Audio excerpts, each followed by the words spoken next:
A evangelização é uma disciplina espiritual, e neste encontro introdutório, eu quero começar a mostrar para você por que ela é.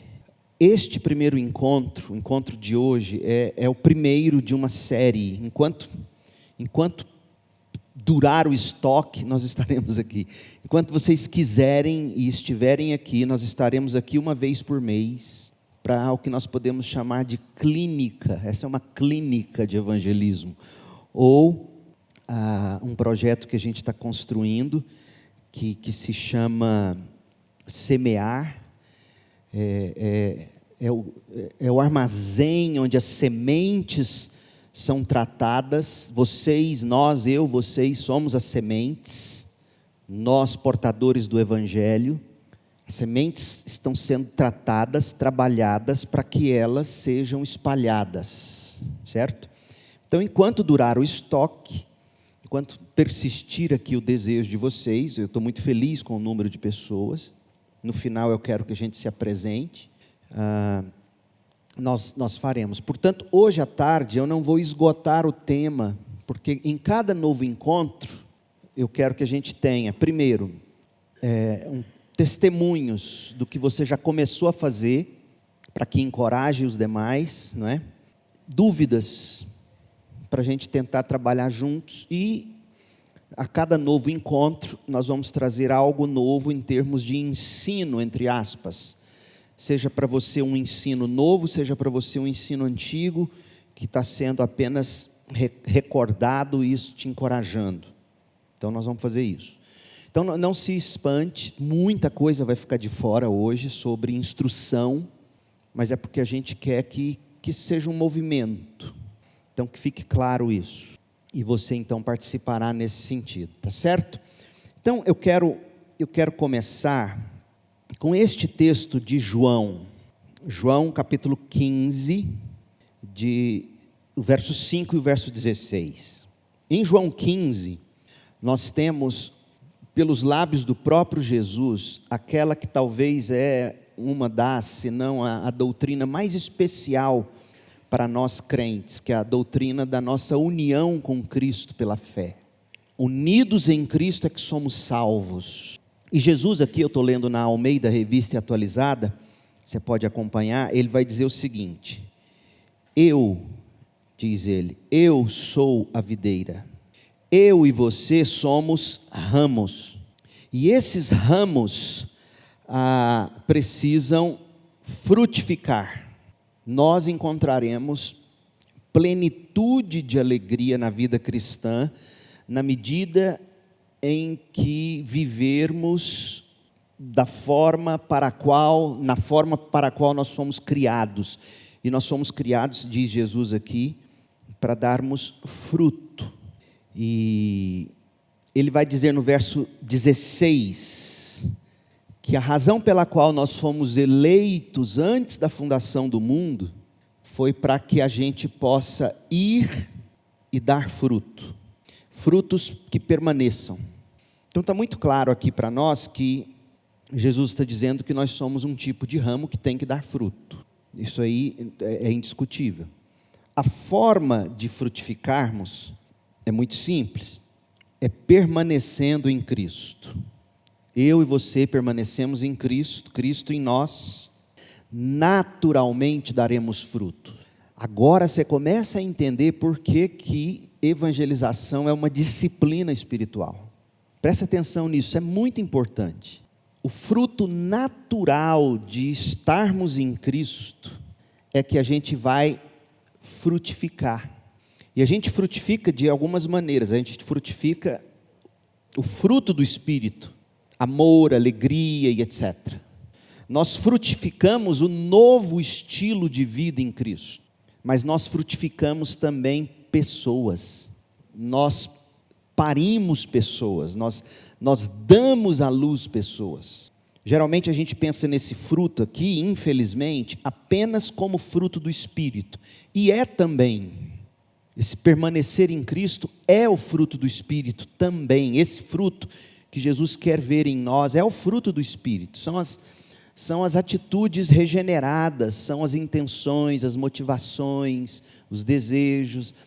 É óbvio que é disso que Jesus está falando aqui também, mas não é só isso, é fruto de gente também. A gente sabe disso porque a grande comissão de Jesus, que nós vamos ler daqui a pouquinho, trata disso. Você tem que ir dar frutos, não apenas fruto do Espírito, mas frutificar gente. Então, Jesus está dizendo que a gente permanece nele, sem ele nada podemos fazer, ou seja, a frutificação é Cristo em nós, da mesma forma que a gente produz o fruto do Espírito, pela graça, por meio da fé, vivo não mais eu, Cristo vive em mim, a vida que eu agora vivo no corpo, eu vivo pela fé no Filho de Deus. Da mesma forma que essa minha união com Cristo produz minha novidade de vida, minha união com Cristo produz também novas vidas através da minha vida. E Paulo usa essa linguagem muito claramente, né? Ele sofre as dores de parto até Cristo ser formado neles. Então isso é muito importante, você saber disso. Aí, Jesus vai fazer algo agora tremendo. Ele vai dizer o seguinte: não foram vocês que me escolheram, aqui no verso 16. Pelo contrário, fui eu que os escolhi. Isso aqui já te dá uma energia poderosa. A doutrina da eleição é o seguinte: da mesma forma que Cristo escolheu você e a mim, e hoje somos salvos, aqueles que Ele escolheu estão por aí, e precisam ser achados, para também serem salvos. Então essa é a única garantia que a gente tem, de que a nossa evangelização, ela vai ser, como que se diz, frutífera. Nós vamos ouvir um monte de nãos, não quero ouvir isso, não quero que pregue para mim, mas nós vamos encontrar aqueles, certamente aqueles que através de nós ouvirão a voz de Cristo e vão segui-lo. Então o Senhor nos escolheu, Ele diz aqui no verso 16, Ele nos escolheu, Ele nos designou para a gente poder ir e dar fruto, fruto que permaneça. E nós temos aqui ao nosso dispor uma arma poderosa, a oração. Tudo que pedirdes ao Pai em meu nome, Ele vai conceder a você. Esse aqui não é um cheque em branco. Não é para você sair daqui e dizer: agora eu vou orar pela minha casa própria. Eu vou orar e Deus vai me dar. Ótimo, não tem problema nenhum se orar pela casa própria. Mas não é esse tipo de resposta que Jesus está dizendo que o Pai vai te dar. Aqui nesse contexto, não. Aqui nesse contexto, tudo que você pedir e que Deus julgar que de fato é necessário para você dar fruto, Ele vai te dar. Então esse tudo aqui que você pedir, tudo quanto pedirdes ao Pai para frutificarem, se pedirem em meu nome, e se o Pai julgar que é importante para a sua frutificação, o Pai vai te dar. Então nós temos aqui muito encorajamento. Primeiro, o nosso evangelismo, ele tem frutos garantidos, porque assim como nós fomos escolhidos para a salvação, e aqui estamos, graças a Deus, outros tantos estão por aí, e serão por nós alcançados, graças a Deus. Guarde isso no seu coração, isso é muito importante. E segundo, você ora, pedindo ao Pai aquilo que você sabe que não tem para evangelizar. Então, por exemplo, você não tem às vezes coragem, você vai pedir isso ao Pai. Você é extremamente tímido, morre de medo de ouvir um não, fica com medo da amizade abalar depois que você tentar falar de Jesus. Nós vamos tratar sobre isso nas outras sessões. Como é que eu lido com isso? E se a partir do momento que eu falar, eu quero falar de Cristo para você, meu amigo, minha amiga, ficar estranha a nossa amizade, como é que eu lido com isso? Então tudo aquilo que você sabe que precisa, e você não tem, você vai pedir ao Pai. E Ele vai te dar, se de fato é necessário para você frutificar.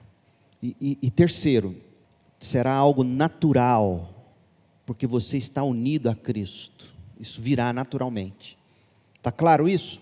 Então essa era a primeira coisa que eu queria que você guardasse. Segundo, o que nós estamos aqui buscando fazer, que é aperfeiçoarmos-nos na prática da evangelização, Isso aqui é um mandamento de Jesus, não é uma opção. Assim como não é uma opção você ler a Bíblia, assim como não é uma opção você orar, também não é uma opção fazer discípulos. Não é uma opção. O discipulado não é apenas algo para pastores e missionários, é para cada discípulo.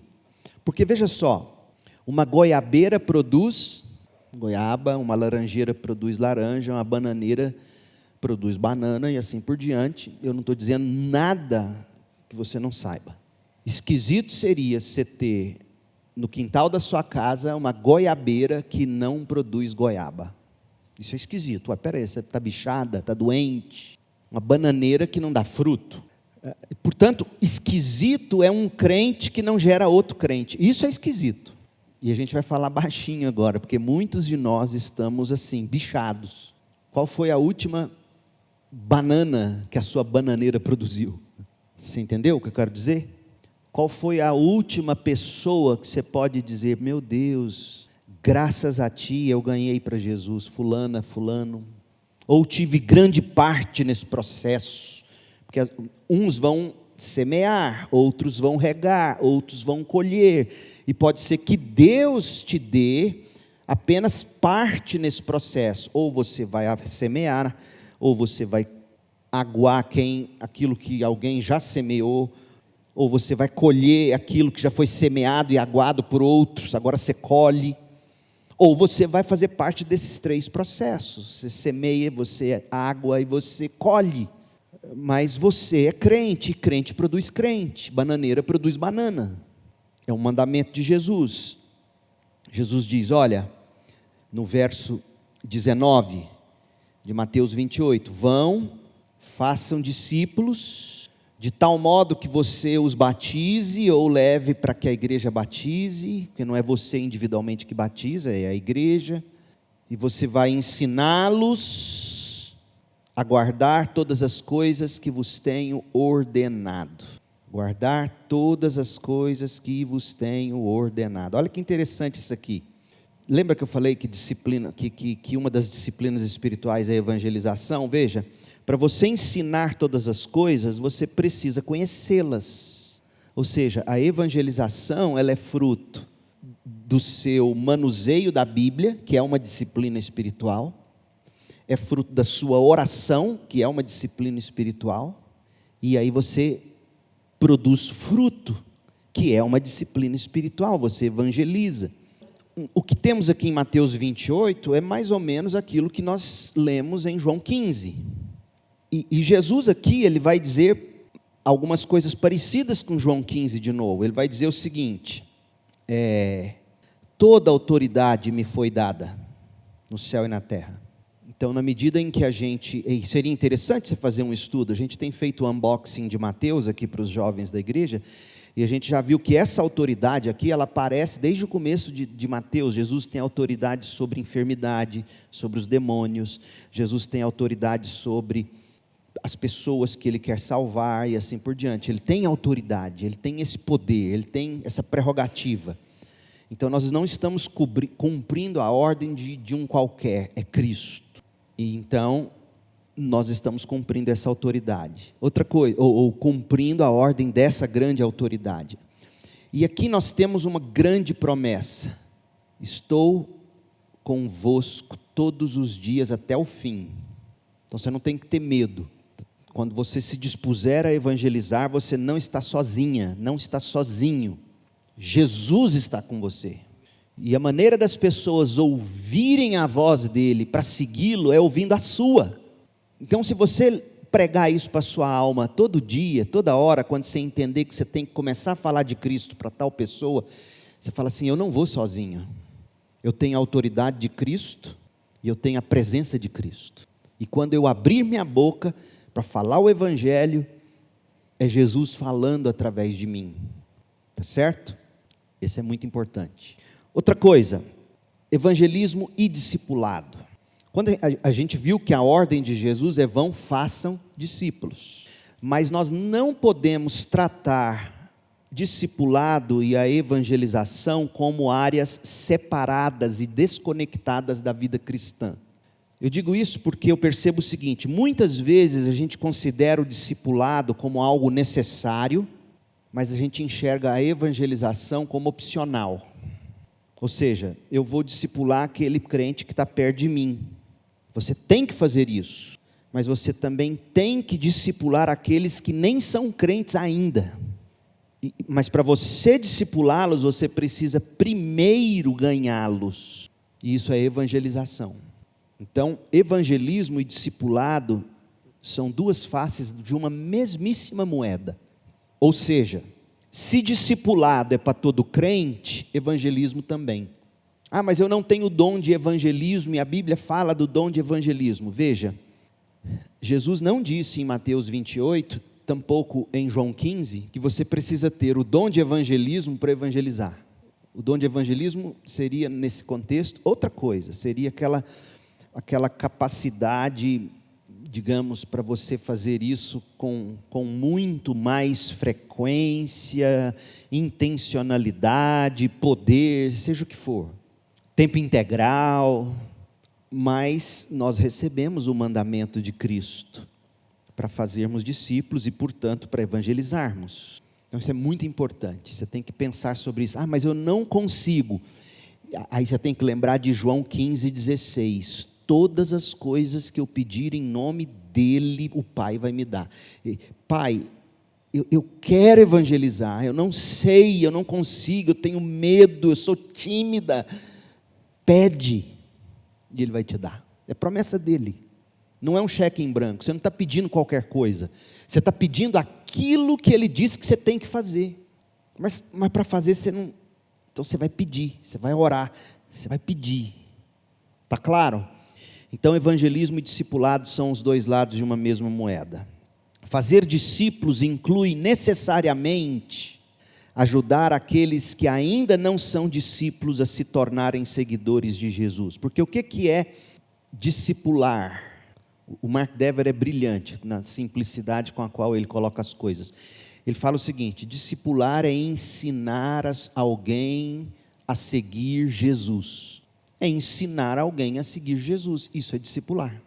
Mas para você ensinar alguém a seguir Jesus, a primeira coisa que você tem que fazer é ajudar essa pessoa a começar a seguir. E isso é evangelismo.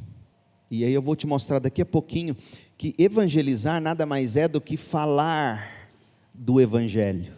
Então, evangelizar, falar do Evangelho. Discipular, ensinar as pessoas a seguirem Cristo, Jesus. Vocês ensinam elas a fazerem aquilo que vocês já estão fazendo.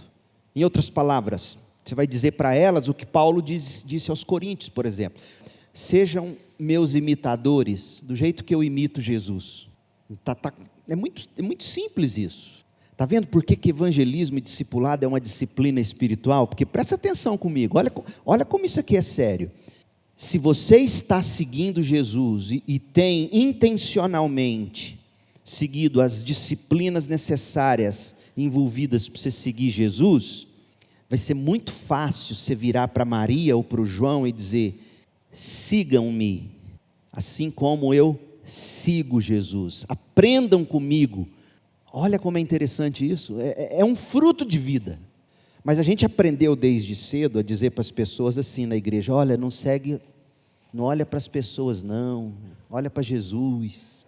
Eu entendo o que você quer dizer, você está dizendo assim, não fica procurando defeito, porque nós todos temos defeito, inclusive eu, ótimo, mas isso é muito perigoso, porque eu acho que muita gente se esconde atrás desse ditado, para dizer assim: eu não sou exemplo para ninguém. Meu Deus, se você é do tipo que pensa assim, sua vida está totalmente arrasada. Como é que você não é exemplo para ninguém? Tudo bem, você não vai ser exemplo de matemática, ou de física, ou sei lá do que, mas você vai ser exemplo de cristianismo em alguma medida, certo ou errado? Certo, você é crente. Então você tem que servir de exemplo para as pessoas, sim. Você está vendo por que evangelizar é difícil? Porque a gente não tem como meta a intencionalidade de dizer assim: eu estou seguindo Jesus, e aquilo que eu estou fazendo para seguir Jesus, eu quero ensinar a outras pessoas também. Pronto, Você não precisa ter a habilidade do Paul Washer, do John Piper, seja quem for o seu pregador preferido. Você não precisa ter a habilidade deles. Certamente você jamais terá. Mas você já tem o necessário para você falar, olha, está vendo a maneira como eu oro? A maneira como eu leio a Bíblia? A maneira como eu busco tirar minhas dúvidas? Você está vendo a maneira como eu me comporto? Eu quero te ensinar a fazer isso. Isso é evangelismo, isso é discipulado. E nesse sentido, meu povo, você tem que ser sim exemplo. Porque se você não é ainda, será que você não precisa nascer de novo? De verdade, não estou brincando. E por isso que vai ser muito natural para as pessoas, ou para você e para mim, se a gente faz direitinho aquilo que a gente tem que fazer como discípulo, ou seja, se a gente procura ler a Bíblia como tem que ler, se a gente procura orar como tem que orar, se a gente dizima como tem que dizimar, se a gente oferta como tem que ofertar, se a gente vive a vida cristã, se a gente cuida da nossa vida, do fruto do Espírito na nossa vida, se isso é natural assim para você, adivinha? Vai ser tão natural você falar de Jesus e chamar os outros para seguir seu exemplo, como é natural ficar falando da taxa de colesterol, já que é disso que você se alimenta todo dia. Porque você vai falar daquilo que está sendo praticado por você, não é verdade? Então, por que é difícil evangelizar? Não é porque você não sabe. Talvez seja porque você não esteja fazendo o que você tem que fazer como crente. Se você perguntasse para uma bananeira assim, bananeira, como é que você dá banana? Ela ia olhar para você e falar, imagina você conversando com a bananeira, vamos dar uma de C.S. Lewis agora. Você conversando com a bananeira, bananeira, como é que você dá cacho? Ela ia falar, você está doido? Não sei, eu dou cacho. É natural para mim. Então tem que ser natural para você. E não é, acredita em mim, seja honesta, seja honesto. Sabe por que não está sendo? Porque você não está sendo intencional na sua leitura, no seu aprendizado, na sua vida de oração, na prática do seu testemunho.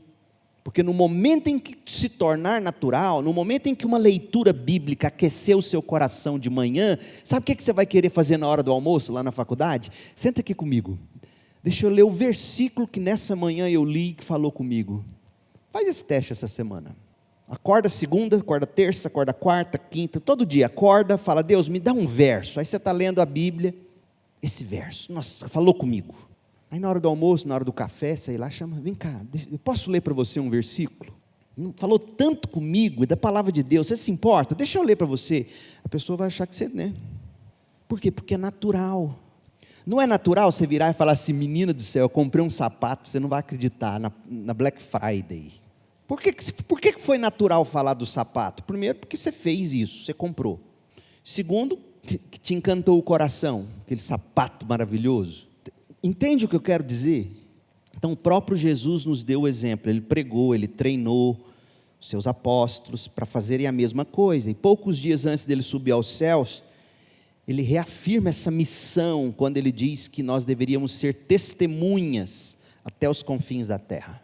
Então, parte do ensino dos apóstolos, no qual a igreja recém-cheia do Espírito perseverava, incluía compartilhar o Evangelho. Por exemplo, deixa eu ler para vocês só esse texto aqui, Atos 5:42. Leia aí na sua Bíblia. Atos 5:42. Os apóstolos estavam enfrentando oposição. Finalzinho do capítulo 5, último verso. E todos os dias no templo e de casa em casa, continuavam a ensinar e a evangelizar. A palavra grega aqui é evangelizomai. Anunciar aqui é evangelizar que Jesus é o Cristo. É apresentar a boa notícia de que Jesus é o Cristo. Então, todo dia, isso se tornou comum. E todos esses textos que estão aí entre parênteses, Atos 5:42, 8:4 e assim por diante, essa última série de textos bíblicos aí no rodapé, são palavras, por exemplo, capítulo 11, versículo 20, um texto interessantíssimo, 11:20, diz assim: contudo, alguns dos discípulos que foram de Chipre a Cirene até Antioquia, discípulos começaram a evangelizar, começaram a anunciar aos gentios as boas novas a respeito de Jesus Cristo, do Senhor Jesus. Eu acho que isso já está claro para você, que essa é a nossa tarefa. Nós vamos voltar nisso, mas hoje eu quero te dar 6, rápido, não vou me deter não, porque eu quero entrar no livreto hoje com vocês. Mas presta atenção aqui, por que eu digo, e essas ideias não são minhas originalmente, como eu disse, eu aprendi isso com Donald Whitney, mas o Donald Whitney não trabalha esses tópicos aqui, mas esses tópicos aqui, você senta e pensa, desde que eu acompanho e leio Mark Dever, isso tudo vai ficando muito claro para mim. Então, primeiro, olha, evangelização como algo que qualquer discípulo de Cristo tem que fazer. E por que é uma disciplina espiritual? Primeiro, porque reafirma o Evangelho como centro da nossa vida e da vida da igreja. E os 3 textos bíblicos que estão aqui, 1 Coríntios 15, de 1 a 3, Colossenses 1, de 5 a 6, Filipenses 1, 6, tratam disso. 1 Coríntios 15 é o Evangelho que nos gera a vida, Colossenses 1, 5 e 6 é a igreja que nasce desse Evangelho, e Filipenses 1, 6 é o Evangelho, aquele que salvou, aquele que começou a boa obra com o Evangelho, vai terminar com o Evangelho. Então, na medida em que você começa a evangelizar, anunciar o Evangelho, você vai descobrindo cada vez mais claramente, de perspectivas distintas, que o Evangelho é central para gerar nova vida, para fazer nascer igrejas, central para ter salvado você e está sendo central para santificar você. E você vai ter que aprender sobre isso. A gente vai discorrer mais no futuro. Segundo, evangelizar vai forçar você a aperfeiçoar, aprofundar sua compreensão das verdades fundamentais da fé. Por que vai forçar você a se aprofundar? Porque na medida em que você começar a falar de Jesus para as pessoas, elas virão com perguntas cabeludas. E coitado do seu pastor, vou mandar tudo para o pastor Jailton. Vai chumbar seu WhatsApp de perguntas. O pastor, eu estava falando de Jesus para alguém, isso e... É natural isso. Na medida em que... E isso vai ser muito bom para você. Então, eu sei que um dos medos de quem vai evangelizar é o seguinte: o pastor, e se me fizerem perguntas que eu não vou saber a resposta? É exatamente isso. É ótimo, tomara que te façam perguntas que você não sabe a resposta. E aí você vai dizer assim: nossa, eu não tenho a resposta hoje. Aí lá no fundo você está dizendo: yes, já temos 2º encontro. Mas eu vou trazer na semana que vem a resposta. Aí o que você vai fazer? Você vai estudar, você vai se aprofundar. Você vai aprofundar, é disciplina espiritual, você vai atrás das respostas, você vai pegar a teologia que o seu pastor prega no domingo, e você vai tentar desembrulhar ela de um modo aplicável para as perguntas que estão fazendo para você. Meu Deus do céu, quantas perguntas! Terminei de assistir ontem, Cris e eu assistimos o filme Conclave. Meu Deus, o final do filme é um negócio de grande. Não estou dizendo que o filme é bom, nem que é ruim. Mas ele impõe uma pergunta, uma tensão, que é um negócio gigantesco, e que certamente aquele tipo de pergunta vai surgir numa conversa quando você estiver tentando evangelizar. Então, aquilo que no princípio é medo para você, eu não tenho as respostas, a hora que eu falar de Jesus, vamos fazer um monte de pergunta que eu não tenho resposta. Lembre-se, é como ir para a academia, você vai procurar o treino certo, para você chegar ao ponto de dar resposta àquela pergunta que inicialmente você não sabia. Terceiro, alimenta seu amor por Deus, porque quanto mais você evangeliza, mais você vai ver que tem gente cega, que não quer ouvir o que você tem a dizer. Aí você vai falar assim: meu Deus, e um dia o Senhor me fez ver. Isso vai deixar você maravilhado. Por que essa pessoa é tão cega e eu vejo? Vai aumentar seu amor por Deus, vai aumentar o seu amor, sua compaixão. Gente, esse versículo aqui para mim, eu não vou ler ele, mas você sabe qual é, Mateus 9, é um dos textos mais lindos do ministério de Jesus. Ele vê a multidão como ovelhas que não têm pastor. Sabe o que vai acontecer com você se você começar a acordar todo dia de manhã querendo evangelizar alguém? Sabe o que vai acontecer com você? Prepare-se para isso. Você vai começar a ter olhos para as desgraças dos outros. Vai começar a fazer você ter olhos para os problemas das pessoas. Vai fazer você querer ouvi-las. Vai fazer você falar: meu Deus, mais do que nunca eu preciso orar. Porque é nesse contexto de Mateus 9 que Jesus fala: olha, a seara é grande, tem problema aí a rodo, mas é muito pouca gente, muito pouca gente. Faz esse teste, isso vai alimentar seu amor por Deus e vai fortalecer sua compaixão pelas pessoas. Você vai começar a ouvi-las, você vai começar a vê-las e vai dizer: eles não têm pastor, e o meu bom pastor Jesus Cristo já me achou, já me salvou, já me colocou numa igreja segura, bíblica. Meu Deus, que privilégio é o meu Deus, misericórdia dessas pessoas, como é que eu as alcanço? É disciplina espiritual. Sabe por que você sente tão pouco compaixão pelas pessoas? E sabe por que você é tão crítico? Porque você ainda não se deu conta do estado desgraçado no qual elas se encontram. E sabe por que você não se deu conta do estado desgraçado no qual elas se encontram? Porque você não abriu seus olhos de manhã e não saiu para a vida de manhã com a intenção de ver o que Jesus via todo dia: gente sem pastor. Começa a fazer isso para você ver. Vai ser pesado até. Você vai começar a ter olhos para as coisas que realmente importam na vida. Não é o tênis novo, não é o celular novo. Vai fazer você querer ofertar com mais amor, vai querer fazer você organizar suas finanças, para você dizimar direito, para a igreja fazer a obra que ela tem que fazer. Isso muda você, isso é disciplina espiritual, gente. Quarto, expõe você a perguntas e desafios que estimulam o amadurecimento da sua fé. Perguntas existenciais, desafios familiares, morais. Quinto, desperta em você um senso realista da condição espiritual das pessoas ao seu redor. Eu quero no futuro ir aprofundando nesses pontos. E por fim, prepara você para suportar a rejeição por causa de Cristo, moldando você à imagem dele.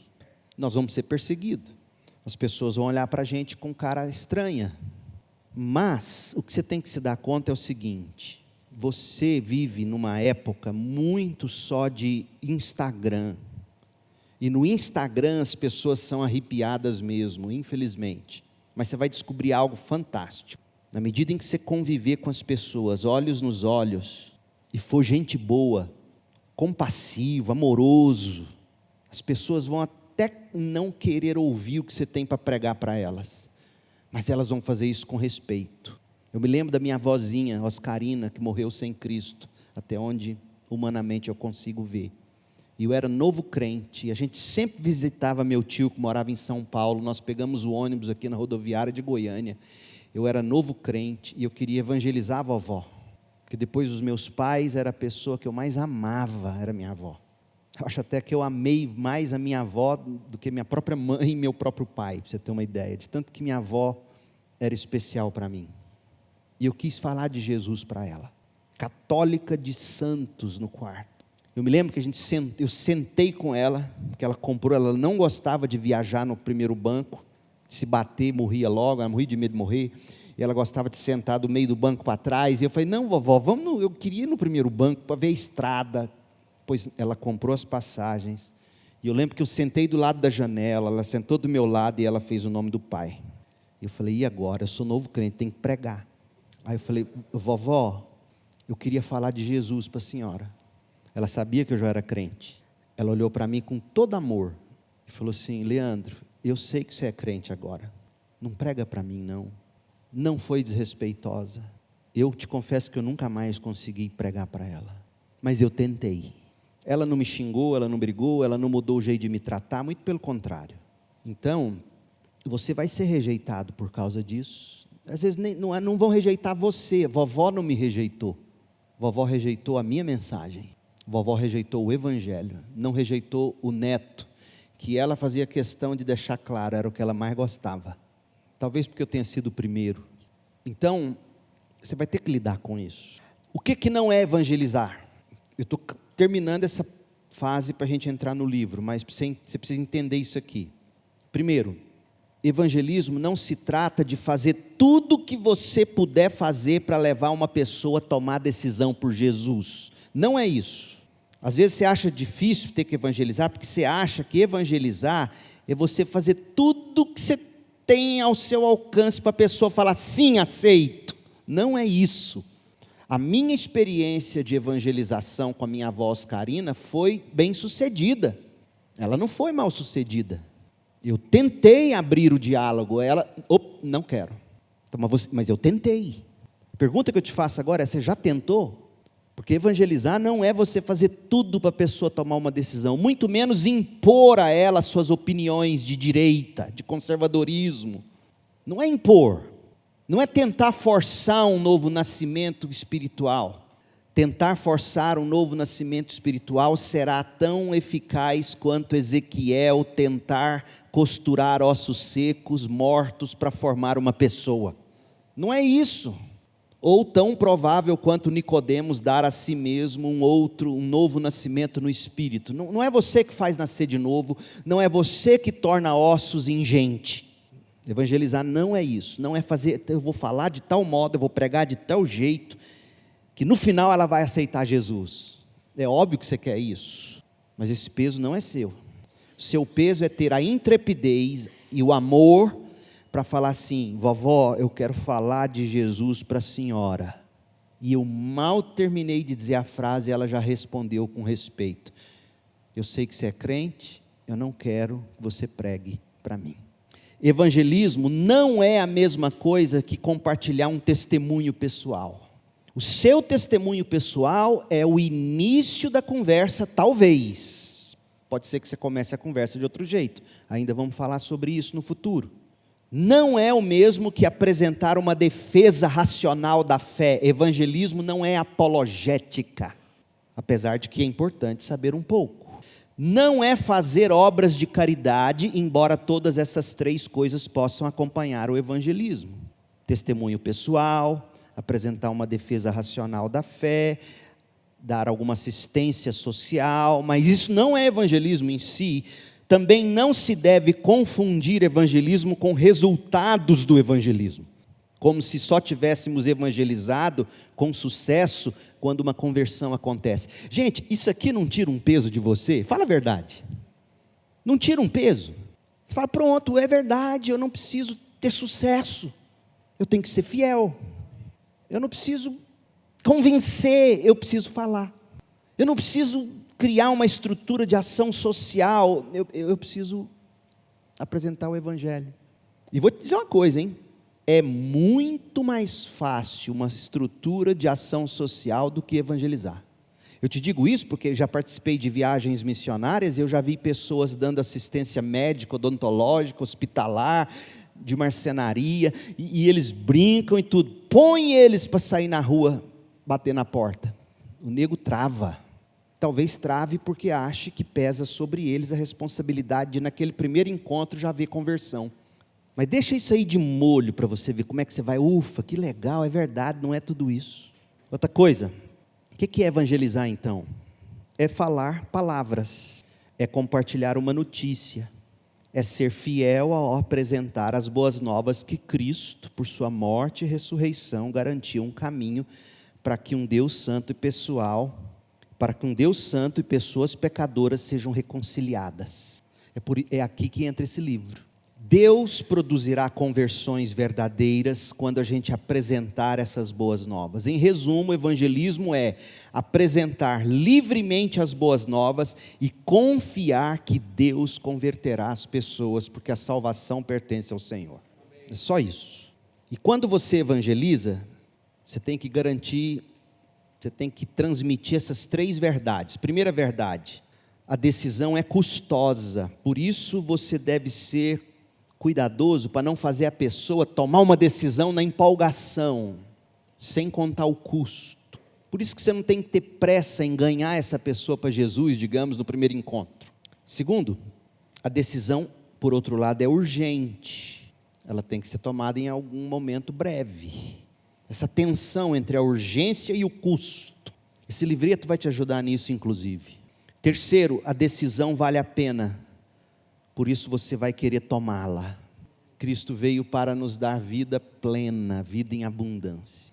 Então a tensão entre o custo, a urgência, mas apetecido pelo fato de que a vida em Cristo é vida plena. É isso que você vai ter que tentar mostrar. E por fim, essa é a certeza que eu quero que você fique hoje à tarde, para a gente entrar aqui. Jesus em João 10, 26 a 28, ele está pregando e os fariseus irados, e Jesus diz assim: sabe por que vocês não creem em mim? Porque vocês não são minhas ovelhas. Olha como a doutrina da eleição e da predestinação é a sua grande motivação para pregar. Aqueles que não são ovelhas, de fato, não ouvirão você. Então para que eu vou pregar para elas? Para que elas não tenham desculpa no último dia. Porque a nossa evangelização é também palavra de condenação para os que rejeitam. Então Jesus está dizendo, o problema não está na minha mensagem. Verso 26, o problema não é o que eu prego, o problema não é o evangelho de Jesus Cristo. O problema é que vocês estão obstinados no seu pecado e entregues a si mesmos, vocês jamais vão me querer. As minhas ovelhas, elas ouvem a minha voz, eu as conheço. Antes da fundação do mundo eu as conheço. Antes que tivessem feito bem ou mal, eu as conheço. E elas me seguem. Eu lhes dou a vida eterna e elas nunca morrerão. Ninguém pode arrancá-las da minha mão. Então, as ovelhas de Cristo estão aí. O que nós vamos fazer agora, o Mateus, ele vai apresentar para vocês aí um tópico importante. E aí eu vou encerrar apresentando isso aqui. Por favor.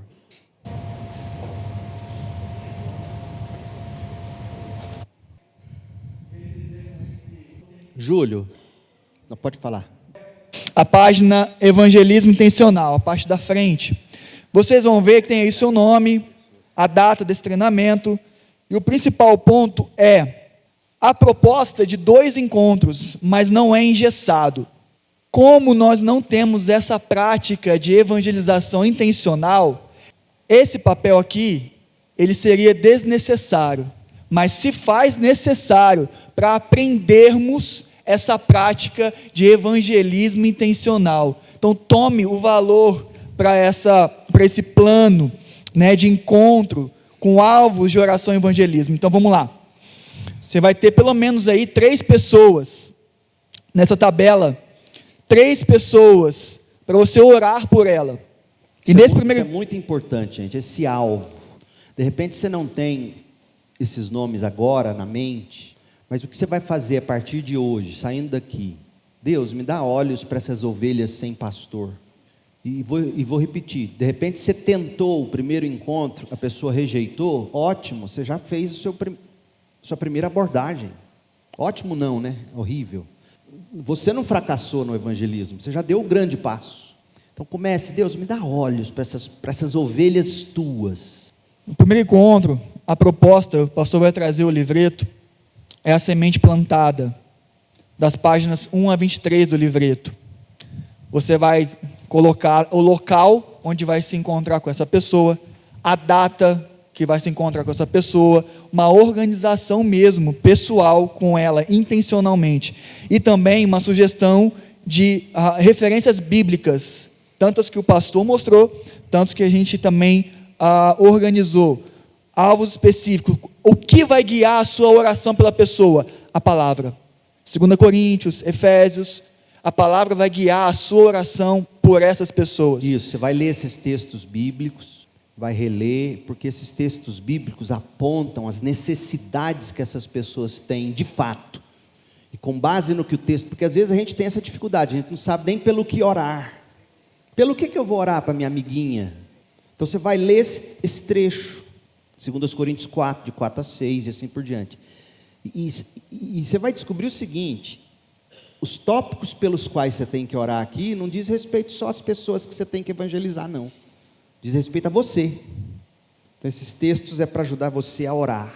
E no segundo encontro, páginas 24 e 31, da mesma forma, local, data intencional e mais referências bíblicas para você meditar, ser guiado à oração por essas referências bíblicas. Então, tome nota, atrás desse, vira a página aí, no verso, tem instruções, orientações importantes, né, de como você vai fazer o nome, que o pastor já falou aqui, anotar feedback, ter o versículo-chave, que é Mateus 13, 23, que é o semeador saiu a semear. Você vai tomar essa nota, você vai trabalhar esse plano, essa organização, de forma intencional para o evangelismo, tá bom, meus irmãos? Muito obrigado. Explique melhor, Mateus, primeiro módulo no dia 17 de maio. Aí nome, 1 a 3, os nomes, né? 1 a 3 pessoas pelas quais você orará e com quem lerá o livreto do Paul Washer.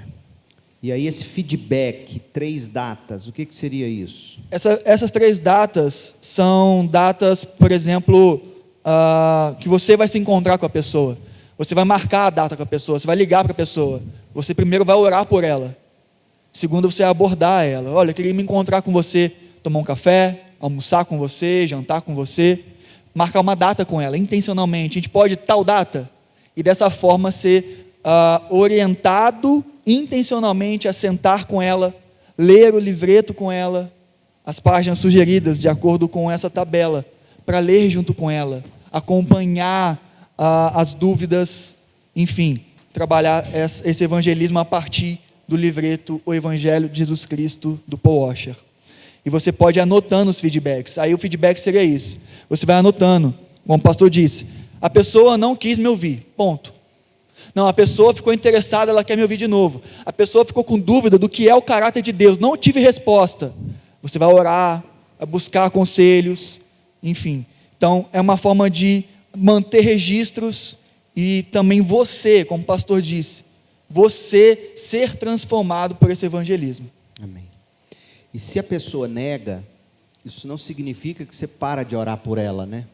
Você continua orando e deixa claro, olha, em qualquer momento que você desejar que eu sente com você, é só me procurar. E você pode, além de dizer essa primeira coisa, olha, em qualquer momento eu estou apto para orar por você, ou me reunir com você, é só você me dizer quando. E a segunda coisa que você pode considerar é perguntar, você gostaria que eu te desse uma Bíblia de presente? Uma Bíblia simples. Quem sabe um dia, essa pessoa despertada pelo Espírito de Deus, não se encontre aí com a palavra de Deus e seja assim salva. Alguma pergunta até aqui, seja sobre a folha, seja o que foi dito, fique à vontade. Alguma sugestão para os próximos encontros? Porque em algum momento, se tudo correr bem, no próximo encontro a gente já vai simular aqui alguma abordagem. Deixe-me indicar 2 leituras, caso você deseje se aprofundar nisso, nessa habilidade. Temos pessoas aqui de outras igrejas que vieram para esse treinamento e de repente, se você desejar também desenvolver isso na sua igreja, você pode usar esse livro do Mark Dever. É muito prático, é muito bom e muito simples. O Evangelho e a Evangelização. Se você quiser ler um livro, ele vai tratar por que nós não evangelizamos, o que é o Evangelho, quem deve evangelizar, como, o que não é evangelização, depois que evangeliza, o que você deve fazer, por que não devemos evangelizar. Enfim, nós vamos em algum momento trabalhar princípios desse livro aqui, juntos, mas fica a dica. O outro livro é este aqui, que é feito, prefácio inclusive pelo Billy Graham, Pessoas Compartilhando Jesus, do Ministério Vida Total da Igreja. É um livro muito prático, muito bom também, muito interessante. Inclusive aqui ele vai te dar dicas de frases, de abordagens, como começar um diálogo. A gente vai tratar isso também, mas isso aqui é muito bom. Antes de te mostrar a lógica do livro, que é a última coisa que eu quero fazer, antes de te mostrar a lógica do livro, porque não vamos ler o livro aqui, eu quero te mostrar. E por que eu quero te mostrar a lógica do livro? Porque você não precisa ter esse livro para se evangelizar. Isso aqui, obrigado Jailton, esse livro aqui, ele nada mais é do que um trilho, muito seguro, por sinal, um trilho para você seguir enquanto chama pessoas para seguir Jesus junto com você, tá certo? Então você pode, por exemplo, em vez de usar este livro, você pode ler o Evangelho de Marcos mesmo com a pessoa, com a Bíblia, você pode ir direto para Marcos com alguém. O que é bacana nesse livro é a maneira como o Evangelho está completo aqui, a lógica do Evangelho. Todos estão com ele? Então distribua, por favor. Cada um vai ganhar quantos? Agora vai ganhar um. E depois? Que situação. Como é que eles vão repartir a semente? Pelo menos 2. Ah, tá. Você vai ganhar um agora, mas até a saída você vai ganhar mais 2. Tá? É a sua semente e 2 para você repartir. Ah, são 3. Então vai ser 1 mais 3. É 1 mais 3, tá? Porque é o seguinte, nossa igreja adquiriu 2.000 desses. No final aqui do livro, você tem um adesivo com o endereço da igreja, vê se está aí no seu. Porque o meu não tinha isso. Na última página aqui, ó, tem o endereço da igreja, tem tudo aí.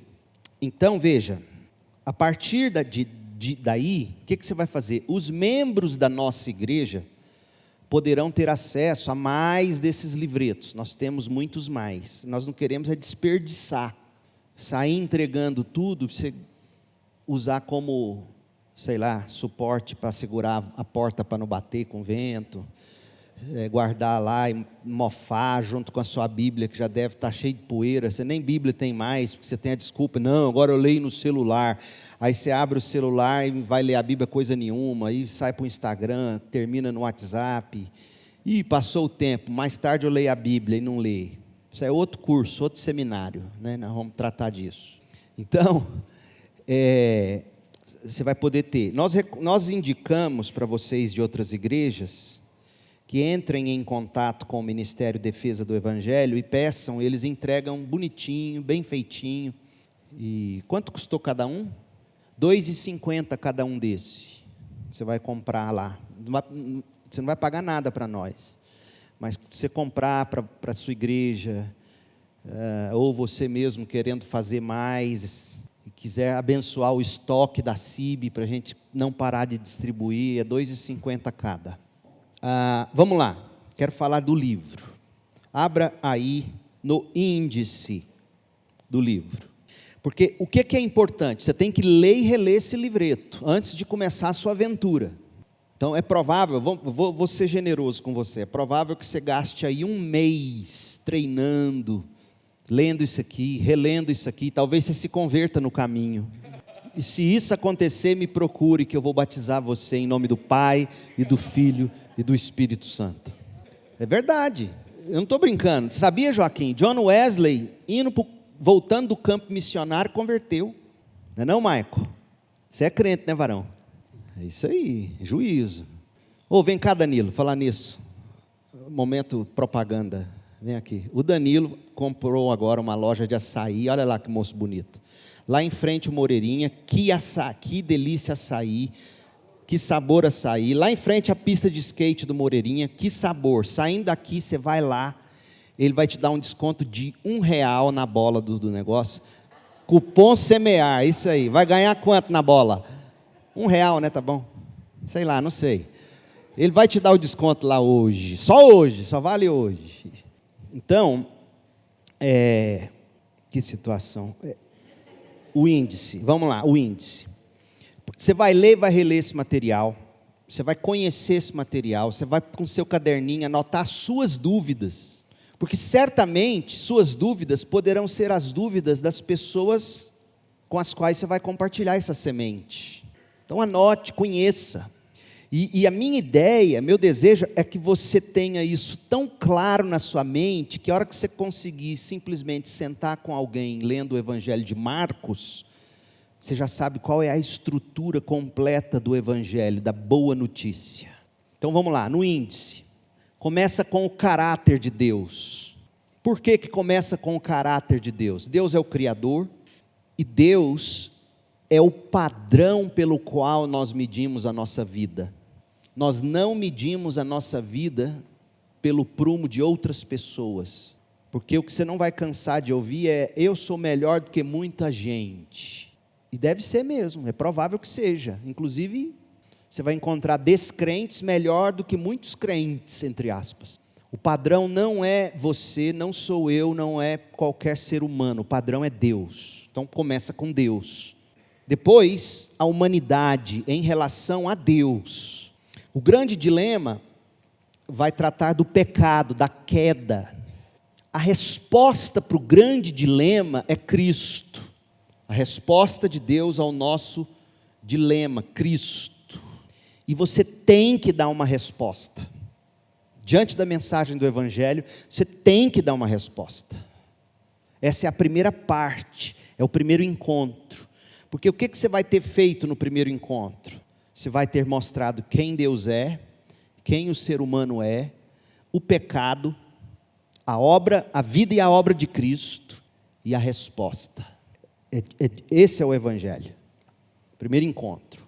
Digamos que a pessoa tome uma decisão ou não tome, mas queira continuar. Você vem para o segundo encontro, que é a segurança da salvação. Segundo, como nós devemos viver, uma vez que agora eu sou de Cristo, eu sigo Cristo, como eu devo viver?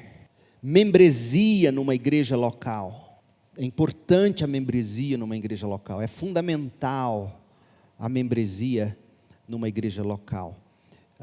É a ideia de você arrancar um peixe, digamos, você arranca um peixe da enxurrada ali no meio-fio da rua da sua casa, um peixe, digamos, você acha um peixe, essa enxurrada é o mundo. Você não tira um peixe para ficar com ele solto na mão, no bolso. Você pega esse peixe e coloca ele num aquário muito bem cuidado, muito bem tratado. Esse aquário, digamos, é a igreja. A esperança e a oração que nós como crentes temos por você que acabou de aceitar Jesus Cristo. Então essa é a lógica da apresentação do Evangelho. Está claro isso, gente? Tenta decorar isso, porque a hora que você decorar isso, você vai conseguir pregar para a sua própria alma e para os outros. Começa com Deus, o ser humano, o pecado, Jesus Cristo, a sua resposta, a certeza da salvação, a nova vida em Cristo, membresia numa igreja local. Se você ler com atenção o livro de Romanos, você vai perceber que é assim que Paulo desenvolve o argumento dele. Deus, ser humano corrompido, Cristo e a resposta de fé. A estrutura por isso que a gente faz assim. Porque essa é a própria estrutura do livro de Romanos. Foi assim que Paulo nos ensinou a apresentar o Evangelho. Deus, ser humano, pecado, Cristo, minha resposta de fé. Então hoje o que eu queria apresentar para vocês era isso. Não tenho mais nada a dizer a não ser responder ou ouvir você antes de concluirmos. Só um minuto, o microfone vai chegar aí correndo. O outro microfone, segura aqui, Colistete, caso tenha mais alguém. Som. Pastor, oi. A pergunta é o seguinte: o que a gente viu aqui falando, pelo menos da forma que eu entendi, para essa questão de evangelização. Pode falar mais alto, eu não estou ouvindo. Oi. Sim. Então, pelo que eu vi aqui para essa questão de evangelização, a pesquisa do último IBGE, 87% é dito como cristão no Brasil. Então a gente pode dizer que cada 10 pessoas, 8 pessoas já ouviu falar de Deus ou conhece de Deus. Esses 2% daqueles que não é cristão, bate muito do que foi falado sobre evangelização. Mas hoje vemos aqui 14% desigrejados e os outros, eu falo de outras igrejas que eu vim, que não pregam a Bíblia.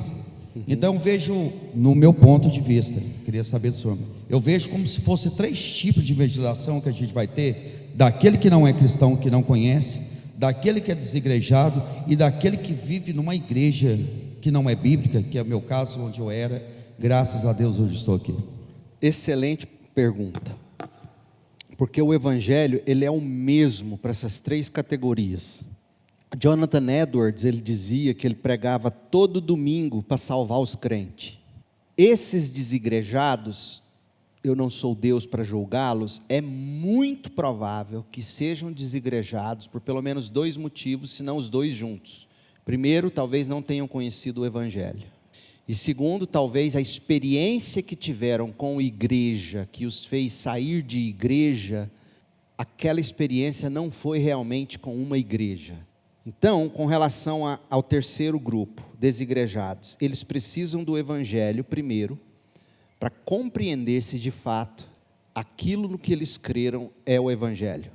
E para entender qual é o papel da igreja na vida de alguém que se diz discípulo de Cristo. A importância, por isso que esse livreto é bacana, porque ele termina com a membresia numa igreja. Então essa pessoa vai precisar ouvir. E eu nunca gravei seu nome, ó. Ivan, uma coisa que nós não podemos tomar como garantia é que uma pessoa que se diz crente, desigrejada, é de fato crente. Você não vai dizer isso para ela. Você não vai chegar dizendo, eu duvido que você é crente, porque senão você ia estar numa igreja. Acabou. Você não vai fazer isso. Mas você não pode tomar como garantido que uma pessoa que pensa assim é crente. Não pode. Segundo, você não pode tomar como garantido que alguém que está em igreja, dizendo-se crente, mas vive uma vida meia boca, é crente. Porque é Jesus quem diz que a gente conhece pelo fruto. Então essas 2 categorias, a segunda e a terceira, maioria que se diz evangélica e aqueles que se dizem desigrejados, eles precisam avaliar de novo e de novo a vida a partir do verdadeiro evangelho, porque muito do que creem nessas igrejas não é em Cristo para a salvação, como Paul Washer vai apresentar biblicamente aqui. Eles creem em Cristo como um meio para alguma prosperidade, etc. E isso não é salvação. Não é salvação. Então, da mesma forma que você vai pregar para a primeira categoria, você tem que pregar para a segunda e para a terceira. O evangelho do mesmo jeitinho. Porque não existe sermão evangelístico no sentido de ser puramente evangelístico. Todo sermão bíblico tem que apresentar o evangelho. E todo sermão estritamente evangelístico tem que ser teologicamente fundamentado. Então, minha resposta é essa. A gente pode, ao longo das nossas caminhadas aqui, uma vez por mês, tratar mais especificamente com cada grupo desse, certamente, mas a resposta que eu daria no momento é, a pessoa dizer, mas eu não quero saber de igreja. Não vamos falar de igreja neste momento. Vamos estudar a Bíblia juntos? Vamos estudar a Bíblia juntos? Vamos estudar o Evangelho? Você crê no Evangelho de Jesus? Creio. Então me diga o que é o Evangelho. A pessoa vai engasgar aí. Se eu chamasse aleatoriamente alguém aqui, eu não vou passar vergonha em ninguém, mas se eu chamasse aleatoriamente alguém aqui e falar assim, defina o Evangelho agora aqui para mim. Jesus amou o mundo de tal maneira para que todo aquele que nele crê não pereça, tenha vida eterna. Tá bom, pega João 3,16, explica João 3,16 para mim. Perecer, o que é perecer? Percebe? Não tome como garantido que as pessoas conhecem o Evangelho, porque é provável que nem você saiba articulá-lo como deveria saber. Isso é muito importante. A pergunta foi muito pertinente, porque de fato nós vivemos num país que se diz evangélico. Você topa em crente na rua, e isso é um problema. Porque se fosse de fato crente, vocês acham mesmo que a gente ia ter um país que a gente tem? Honestamente. Mais alguém? Joaquim? O Ivan. Ele tem que pedir o amigo dele. Quem? Para o Ivan. O Ivan. O primeiro texto que o pastor mencionou nas Escrituras sobre a videira. Deveria pegar a Bíblia e dizer para ele, quando Jesus disse, todo ramo que estando em mim não dá fruto, ele corta. E estando em mim, ele limpa. O seguinte, sim, a Bíblia é taxativa, é muito clara. Se uma pessoa não participa do corpo de Cristo, ele é um ramo seco. É um ramo seco. Ele não dá fruto. Olha aqui, é posição, não é eu não. Ele não é crente. Isso aí. A Bíblia diz que ele não é crente. Exato. Ele tem que converter. Imagina você ver um galho, você pega um galho, você corta, tem uma videira lá. Os irmãos sabem sobre o que é a videira. É o sistema botânico da videira. Ela tem uma raiz e ela pega a seiva. E os irmãos estudou isso aí em botânica. Tem uma seiva, entende? Que ela sobe sobre os vasos liberianos. E ela irriga esses ramos. Se você corta esse galho, o que vai acontecer com ele? Ele não vai dar fruto, ele não vai secar. E se ele, o seguinte, não estiver em Cristo, ele não é crente. Não. É só ler para ele. Outra coisa que você pode dizer, Ivan, é o seguinte: a Bíblia chama cada crente de membro do corpo. Se você está fora da igreja, é igual você andar na Avenida Anhanguera e topar com uma orelha, um nariz, um pé. Eu começaria por aí e mostraria para ele que o resultado natural de um convertido é vida em comunhão numa igreja local. Ele está dizendo que a maioria das pessoas, nós aqui, devemos ter amigos crentes e desigrejados do que incrédulos. Ótimo, se for esse o caso, e é realmente muito mais difícil lidar com essa gente, ora para Deus botar descrente no seu caminho. Esses são ótimos de lidar. Esse que vos fala aqui era um desses. Tinha ódio de crente e de pastor. Olha o que eu virei. Eu acho que é isso que nós crentes temos que fazer. Larga a mão desse povo seu, que diz que conhece o Evangelho, CCB, não sei mais o quê. Larga a mão desse povo. Vai para os incrédulos. Faz como Jesus e Paulo, sacode a poeira para esses judeus e vai atrás das nações. Tem um monte aí. Tem esse detalhe. Mas a gente vai abordar mais isso. Do fogo, você tirar ela brasa, ela apaga. E esses que são crentes e desigrejados, tem a maneira de você também ir chamando eles, porque o que eles gostam geralmente? De uma boa comunhão. Começa a chamar eles para uma comunhão com você, começa a ouvir a dor do coração deles, mas não gasta muito tempo não, porque de algum modo eles já devem ter ouvido o Evangelho. Gasta tempo com quem você sabe que ou não ouviu o Evangelho, ou se ouviu um Evangelho mentiroso. Vai lá, moça, corre lá. Como alcançar um alvo que no lugar onde ele reside, onde ele mora, não tem a igreja bíblica?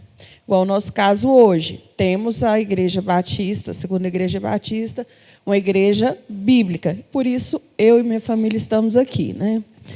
Mas eu tenho alvos, e eu creio que eu alvos são da minha família. Por isso que eu estou perguntando dessa forma. Ótimo. Como eu vou orientá-los a buscar uma igreja? Eu creio que na cidade, eu creio que lá não tem essa igreja bíblica. Outros bairros? Não, é cidade. De interior? Interior. O que eu diria é o seguinte: o livro de Atos dos Apóstolos está cheio desses exemplos. Você chama, ganha esses começam a abrir na casa deles um ponto de estudo bíblico, você vai orientar isso. Hoje você tem a internet, reúna lá na sua casa, tem um pastor bacana que eu conheço, usa gravata borboleta, vocês colocam o culto lá na televisão, assiste o sermão dele, termine e ora, começa a reunir. De repente, esse povo vai ligar aqui e vai falar: nós estamos precisando de pastor, nós vamos montar uma igreja. É assim que nasce a igreja. Eu não teria medo disso. Pelo contrário, esse tipo de campo pode ser o melhor. Goiânia, gente, eu vou te dizer uma coisa, deve ser hoje um dos lugares mais difíceis de falar de Jesus nesse país nosso. Alguns anos lá no interior. Vamos, porque aqui a maioria vai se dizer crente ou desigrejado.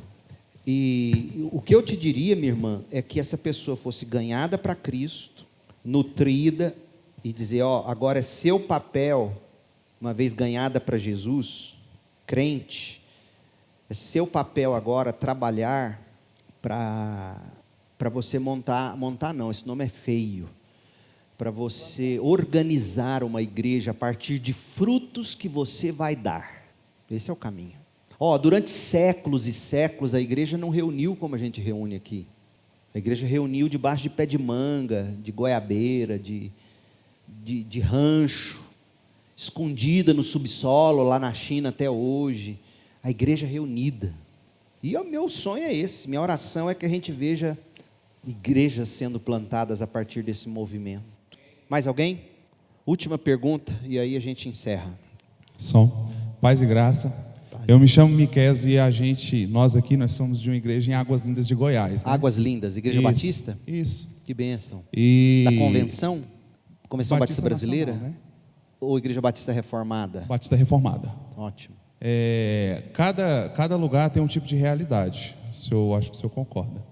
Só que muitas vezes a gente se depara com a realidade assim, no meio da igreja alguns querem, outros não estão despertos, né? Estão letárgicos, estão ocupados com outras coisas, e a evangelização ela vai se tornando periférica. Sim. Então assim... Porque é difícil evangelizar. É aquilo que eu falei no início. Sim. Mas assim, também parece que eles estão envolvidos com outros muitos afazeres na vida. E evangelização parece ser uma coisa de segundo plano. Parece que se perdeu essa característica. Qual seria assim algo a se fazer para que a igreja recebesse um choque de realidade, da realidade do evangelho, para ter uma propagação do evangelho? Quem é o pastor da igreja? Esse homem bem aqui. Homem de Deus, bom? Seu nome? Oséias. Quantos são os membros da CIB que estão aqui hoje? Fique em pé, por favor. Ou seja, nós somos a vasta maioria. Quantos estão aqui, Júlio? Total? 120 pessoas. Dos 120 que estão aqui, quantos se arrisca dizer que é CIB? Você contou? 80? Uns 90? Então veja só, eu estou aqui há 9 anos. Essa é a primeira clínica de evangelismo que eu faço. Talvez por lerdeza mesmo. Mas eu duvido que quando eu cheguei aqui, logo nos primeiros momentos, se eu tivesse falado, vamos reunir para aprender a evangelizar, eu não sei se a gente teria tanta gente.